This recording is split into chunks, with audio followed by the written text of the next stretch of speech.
ఏంటమ్మా ఇది?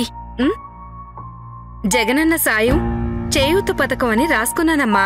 ఎలక్షన్లని ఆఫీసర్లు జగనన్న పేరు కనిపించకుండా పేపర్ అతికించారు. అయినా అక్కడ అతికిస్తే మాత్రం ఇక్కడుండేది ఎట్టా పోతుంది? అంటే ఈసారి మీ ఓటు జగన్కేనా? నాదే కాదు, ఆడోళ్ళందరిది. అంత మార్పు ఏం తెచ్చాడమ్మా? అంత అభిమానం ఎలా వచ్చింది? ఇంతకు ముందు నా చేతిలో చిల్లిగవ్వ కూడా ఉండేది కాదు. ఇప్పుడు చేయూత ద్వారా చేతి నిండా ఆదాయం. అంతేకాదు, అమ్మ ఒడి, ఆసరా అన్ని పథకాల డబ్బులు నేరుగా మా అకౌంట్లోకే వేస్తున్నాడమ్మా మా జగనన్న. ఎప్పుడో పండగలకు ఊరెళ్తే మా పుట్టింటోళ్ళిచ్చినప్పుడు తప్ప డబ్బు చూసిందే లేదు. ఇప్పుడు జగనన్న నుంచి డబ్బందుకున్న ప్రతిసారి పండగొచ్చినట్టే, పుట్టింటి కానుకిచ్చినట్టే అనిపిస్తుంది. అబ్బో, వ్యాపారంతో పాటు ప్రచారం కూడా బాగానే చేస్తున్నావే. కాస్తైనా రుణం తీర్చుకోవాలి కదమ్మా.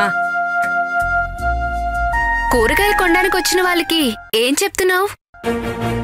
మనకు మంచి చేసిన ఫ్యాన్ ఇంట్లోనే ఉండాలి, చెడు చేసిన సైకిల్ ఇంటి బయటే ఉండాలి, తాగేసిన టీ గ్లాస్ సింకులోనే ఉండాలి.